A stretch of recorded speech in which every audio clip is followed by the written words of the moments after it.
Саламатсыздарбы, түз эфирде Лондон, BBC студияда Акчолпон Гочиева дүйнөлүк жаңылыктар менен тааныштырабыз. Афганистанда согуш башталганына 18 жыл болуп калды. Бул чатакта канчалаган өмүрлөр кыйылып жатканы тууралуу атайын баяндама.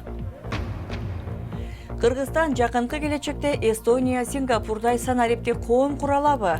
Ал үчүн эмне керек? Жолдогу 3 ченемдүү сүрөт кырсыктарды азайта алабы? Британияда жергиликтүү кеңештер дөмпөк куруунун ордуна оптикалык амалга өтүүдө. Афганистанга тынчтык алып келүүнү көздөгөн Америка Кошмо Штаттары менен Талибан ортосундагы сүйлөшүүлөр августтун соңунда кыйрап калып, өлкө курчуган кризиске туш келүүдө. Сүйлөшүүлөр жүрүп жаткан учурда BBC Афганистандагы чатактын түздөн-түз кесепети болгон курмандыктарды изилдеди. Август айында чогултулган маалыматтар көрсөткөндөй, Афганистандагы согуш өлкөнүн дээрлик ар бир бөлүгүнө кесепетин тийгизип, болжогондон кыйла көп жоготуулар болуп жатат. Айрым статистиканы карап көрөлү. Биз августта бир эле айда 2307 киши каза тапканын аныктадык. Демек, ар бир күнү орто эсеп менен 74 киши чабуулдардан курман болууда. Тынчтык сүйлөшүүлөрү жүрүп жатса дагы, талип согушкерлери өткөн айда аныкталган өлүмдөрдүн жарымы үчүн жооптуу болгон. Каза тапкандардын 473-ү жөн жай тургундар болгондугу маалым. Биздин кабарчылар Афганистанга барып, согуштун кишилей чыгымдары тууралуу баяндама салышты. Бир дагы күн тынч өткөн жок. Күн сайын адамдык жоготуулар болду.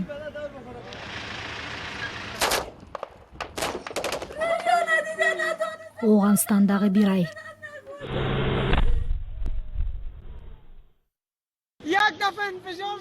Жергиликтүү тургундардын бири жардыруу болгонун айтат.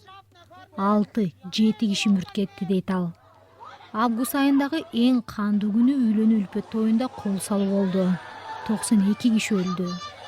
Жангечтин жардыруусун өздөрүн ислам мамлекети деп атаган топ уюштурган. Август айындагы эң кандуу күн 2019-жылдын дагы эң кандуу күнү болуп калды. Ошол күнү Мирвайс өзүн бактылуу сезип жаткан эле. Той башталганына 20 мүнөт өткөндө жардыруу болду. Баары бир күнү үйлөнөм деп кыялданат. Сулуу жубайын үйүнө алып келип, бактылуу жашайбыз деп ойлойт. Менин жубайым дагы ошентип кыялданчу. Турмуштагы жаңы баракты чогуу баштайбыз деп кыялданчубуз. Биздин жаңы турмушубуз өлүм менен башталды. Азыр тирүү болсок да, өзүбүз ошол күнү өлгөндөй жүрөбүз. Август айында бир күндө согуштук аракеттерден улам орточо эсеп менен 74 киши өлдү. Жада калса айт учурунда дагы салгылашуулар токтогон жок. Биз айтта жабыркаган ооган үй бүлөсүнө жолуктук. Мен эшикти карап эле отурдум. Кыздарым эшиктен кирип келет деп күттүм. Бирок алар көчөдөн кайтып келген жок. Хомаринин 2 кызы айт учурунда базарга кетишкен. Алардын 2 баласы үйдө калган. Улуу кызымдын көйнөгүндөгү жакасын желин баштыкка салып, мага көрсөтүштү. Кичүү кызымдан эчтеке калбаптыр. Сөөктөрүн табышпаптыр. Талибан жардыргыч зат шыкаган жүк ташыган унааны жардырып, 14 киши мүрт кеткен. Алардын арасында Хамаринин 2 кызы да бар. 10 жылга созулган согуштун бир айы. Жада калса 70 жаштагы кемпир дагы курал көтөрүп отурат. Нияз бибинин 3 улун жана 3 небересин өздөрүн ислам мамлекети деп атаган топ үйүн алдынан атып кеткен. Карыганына карабастан ал 40 небересин өзү карайт. Күйөөм сокур болуп калды. Менин бир эле көзүм көрөт. Абалым абдан оор. Балдарым өлкөсү үчүн өмүрүн берди. Башка эчтекем жок. Бул жетим балдарга эмне болот деп көп ойлоном.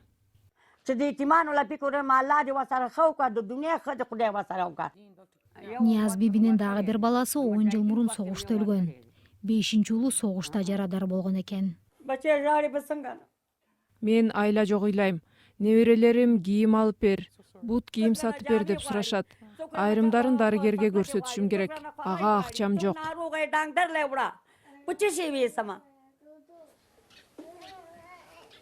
Across Afghanistan, month after month, life goes on here, even as more. Ооганстанда күндөр, айлар өтүп турмуш уланып жатат.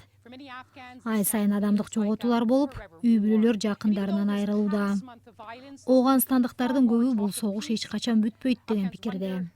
Өткөн айда жаңжал курчуганы менен тынчтык тууралуу дагы сөз көп болду. Ага карабастан эмдиги ай кайрадан кандуу болот деген тынчсыздануулар дагы бар. Согуштук аракеттер уланган сайын жабыркагандардын саны дагы өсөт. Бул согушту дүйнөдөгү эң кандуу жаңжал катары атагандар дагы бар.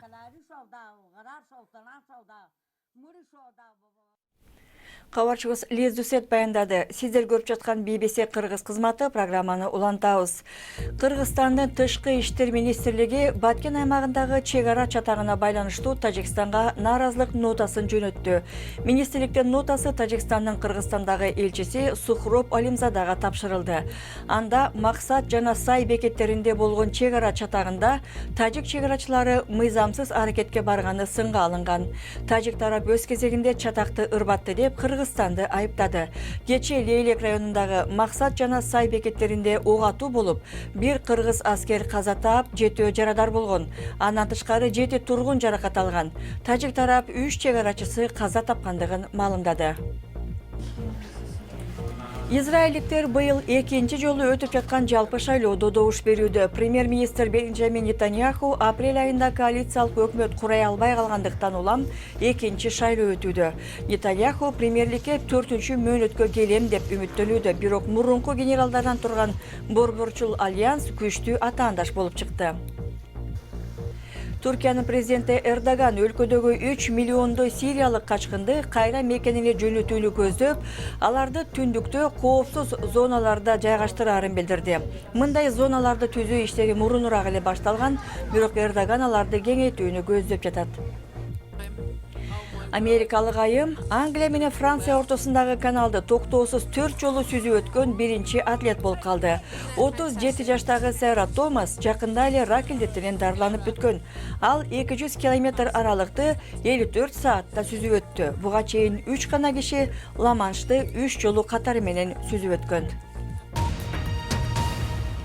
Кыргызстан жакынкы келечекте Эстония, Сингапур сыяктуу санариптик өкмөт, санариптик коом курууну максат кылууда. Санарип коомунун жарандары дагы тийиштүү даярдыкта болууга тийиш. Ошондуктан өкмөт элди санарип ыкмаларына үйрөтө баштады. Азыр эми баары эле электронный болуп калбады, анча-мынча компанияларга кошулганда байланышамын. Ошо телеграммны кандай иштер болсо ошолор менен байланышамын, ошон үчүн колдоном. Жакында баштадым муну. Анан WhatsApp менен бала бакырам, менен тууган урум менен сүйлөшүп турам, жазышып турам, ошо. Фотолор жөнөтүп турам. Негизинен айыл жеринде эле эмес, шаар жеринде деле улуу мундун өкүлдөрү санарип технологияга тиши өтө бербейт, эби да келбейт. Санарип техниканын тилин билгендер анча көп эмес. Интернетти, телефонду колдонгонума 10 жылдан ашты. Анан интернетти ошо балдарым эле телефонду алып калмакан, апа үйрөнөсүң. Апа мындай кылыңыз, андай кылыңыз, балдарым үйрөткөн ошо. Кыргыз өкмөтү 2023-жылга барып, мамлекеттик кызмат көрсөтүүлөрдү толук санариптештирүүнү пландап жатат. Андыктан жарандарды санарип болууга чакырыктар жүрүүдө. Кыргыз Республикасынын жараны бул тиешелүү санарип көндүмдөргө ээ болуш керек. Санарип көндүмдөр деген бул жаңы технологиялар менен, электрондук маалыматтар менен иштеп, ошонун негизинде сапаттуу өзүнө чечим кабыл алганга ээ болуш керек. Өкмөт ушу тапта жерлерде жарандарга интернет аркылуу жашоону кантип жеңилдетсе болот, үйрөтүп жатат. Жарандар менен эл менен кезектик. Мисалы, айылдарда санаттештирүү боюнча биздин жарандарыбыз жакшы иш алып барууда өзүлөрү. Анткени эле ошол эле жанагы сиз айтып атасыз, фермер деп же дыйканчы.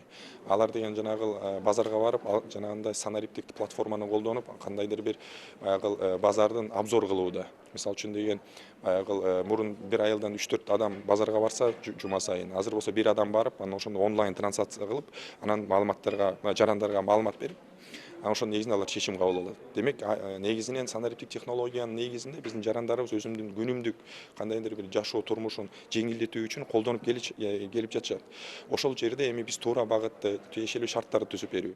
Өкмөт быйыл өлкөдөгү бардык мектептерге интернет алып кирип, коопсуз шаар долбоорун бүт республикага жайылтууну көздөп жатат. Дагы бир чоң максат бул бардык мамлекеттик органдарды түндүк системасына кошуу пландалууда. Түндүк бул мамлекеттик органдардын ич ара байланышын камсыздоочу электрондук сервис.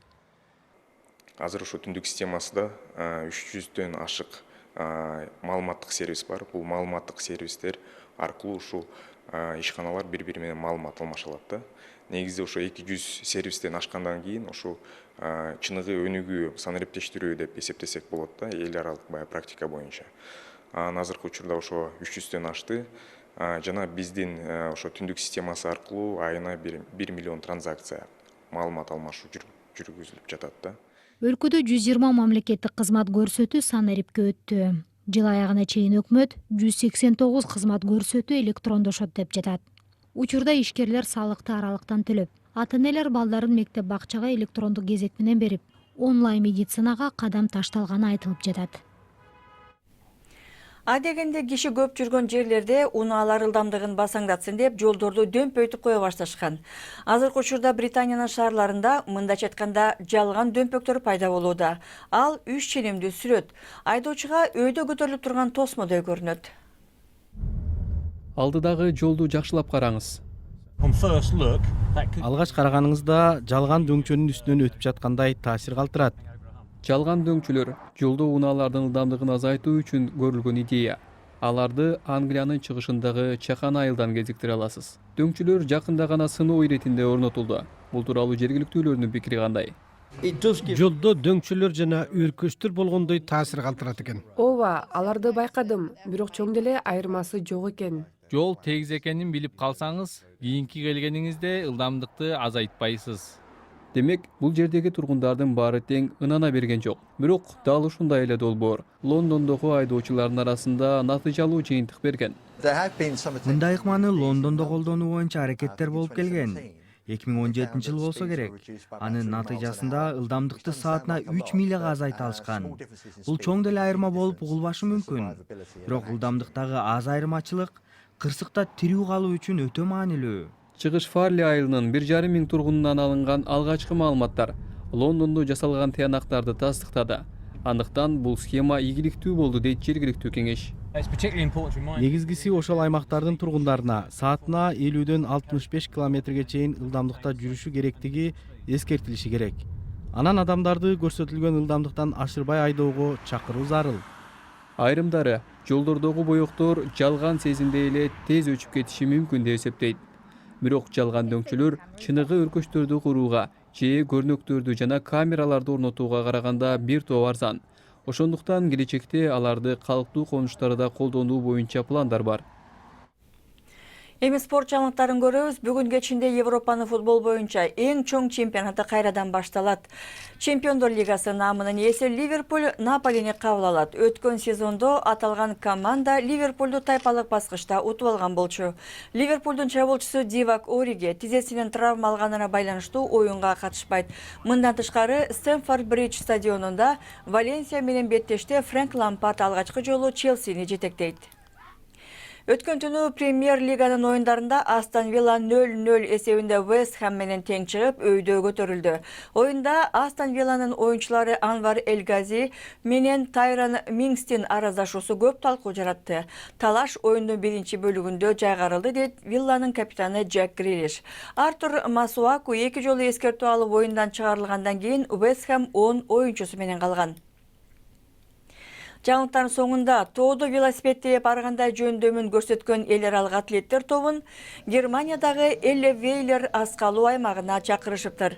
Алардын өнөрүн көрүүгө жүздөгөн кишилер келишкен. Испаниялык Агуадо Альба дүйнөдө биринчи болуп, алдыга чимирилип секирди. Британдык Том Истед дагы 7 метр бийик ыргып рекорд койду. Бул жана башка жаңылыктар биздин интернет барагыбызда. Берүүнүш менен жыйынтыктайбыз. Аналпарган Акчулпон Койчиева, саламатта болуңуздар.